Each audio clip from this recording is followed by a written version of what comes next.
যদি কষ্ট করি যে আসলে আমাদের কষ্টটা সফল হবে। আমরা দেখেন আমাদের স্যার বলছে আমরা 7 বছর ধরে এই নামের পিছনে দৌড়তে আজকে পিছিয়ে পড়েছি। আমরা এই জায়গায় এমন একটা জাতি, আমরা যে জায়গায় 10 জন থাকবো সে জায়গায় একটা হবে। এই স্কুলগত কিছুদিন আগে প্রতিষ্ঠাটার জন্য অনেক দৌড়াদৌড়ি করতে করতে আমরা যারা ছিলাম, আমরা যারা স্টুডেন্ট ছিলাম, লালচাঁদ শ্রমিকেরা, আমরা সবাই মিলে একটা জোট ছিলাম যে না রোহিঙ্গাকে প্রতিষ্ঠাটা করা হবে, হয়ে গেল। এই নামের পিছনেও কিন্তু অনেক লোক অনেক কিছু বলবে। কেউ বলবে যে না বঙ্গবন্ধু উচ্চ বিদ্যালয় ভালো ছিল, কেউ বলবে মানে অমুক তমুকের নামের কোনো শেষ নাই। কিন্তু আমরা চাইলে যারা চা শ্রমিক আছি আমরা সবকিছু করতে পারি।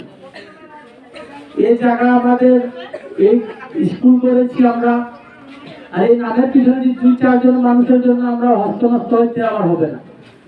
আমরা এখানে যারা উপস্থিত আছি মোটামুটি রাজধানী চা বাগানের চা শ্রমিকের অনেক ভাইয়েরা ও বোনেরা, এই নামের জন্য যদি আমাদেরকে আবার সংগ্রাম করতে হয় আমরা সংগ্রাম করব।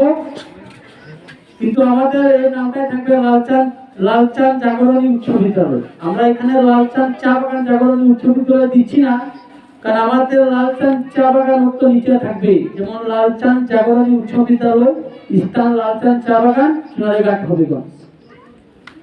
এটাই সবচেয়ে ভালো হয়। এটা নিয়ে আমরা অনেকদিন ধরে হতাশা, আজকে আমরা এই জায়গাটা পরিপূর্ণ করে দিলাম। সবাইকে নমস্কার। সবাই কষ্ট করছে, আর কষ্ট করার দরকার নাই। আপনারা আস্তে আস্তে বাড়ি গতিকে রওনা হয়ে যাবেন, আর সবাই রাজি সাহেবের জন্য আশীর্বাদ করবেন, তিনি যেন আরো সামনের দিকে আগায় দেবেন। সবাইকে নমস্কার, ধন্যবাদ।